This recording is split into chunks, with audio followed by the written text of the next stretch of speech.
On vous parle souvent de VLAN, mais vous savez pas exactement à quoi ça sert et quel est l'intérêt et pourquoi est-ce qu'on en fait partout maintenant, je vous explique tout ça en moins d'une minute. Ici on a un switch et deux PC. Par défaut sur un switch, tout le monde peut parler avec tout le monde, ce qu'on appelle le domaine de diffusion. Un ordinateur peut atteindre n'importe quel autre port du switch. Par exemple, PC1 ici, s'il envoie une trame, c'est une trame qui est échangée à cet endroit-là. Il peut l'envoyer sur n'importe quel port, il peut même l'envoyer à tout le monde, ce qu'on appelle un broadcast. Et le VLAN à quoi il sert? VLAN pour Virtual Local Area Network, ou réseau local virtuel. Il sert à diviser le domaine de diffusion du switch, c'est-à-dire à faire plusieurs petits switches avec un seul switch.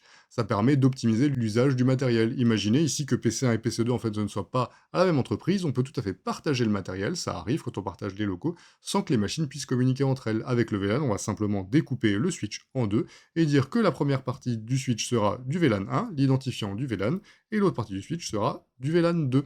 Et on va le faire par port. Pour chacun des ports, on va dire dans quel VLAN on se trouve. Et mettre un port dans un VLAN, ça revient à le untag dans le VLAN, c'est comme ça qu'on le dit dans un switch, c'est-à-dire non étiqueté. Pourquoi non étiqueté? Parce que ça veut dire que dans la trame, on n'a pas besoin de préciser qu'on vient du VLAN 1, tout simplement parce qu'il n'y a pas d'autres VLAN qui transitent par ce port. Et l'intérêt de tout ça, bah, c'est principalement la sécurité. Pourquoi? Parce qu'on peut isoler les machines entre elles. Là, j'ai pris l'exemple de deux entreprises qui n'ont pas à parler entre elles, mais imaginez aussi un serveur de sauvegarde au sein d'une entreprise qui n'a pas besoin de parler avec le reste de l'infrastructure. On va pouvoir mieux contrôler les flux et mieux sécuriser et protéger donc certains équipements des cyberattaques. Et l'autre intérêt du VLAN, c'est l'amélioration des performances, puisqu'on réduit le domaine de diffusion, on réduit aussi la portée des broadcasts, et donc la surcharge des switches. Et pour tous ceux qui se sont demandé l'opposé de l'untag, le tag, comment ça fonctionne, ben c'est la vidéo de la semaine prochaine. À bientôt!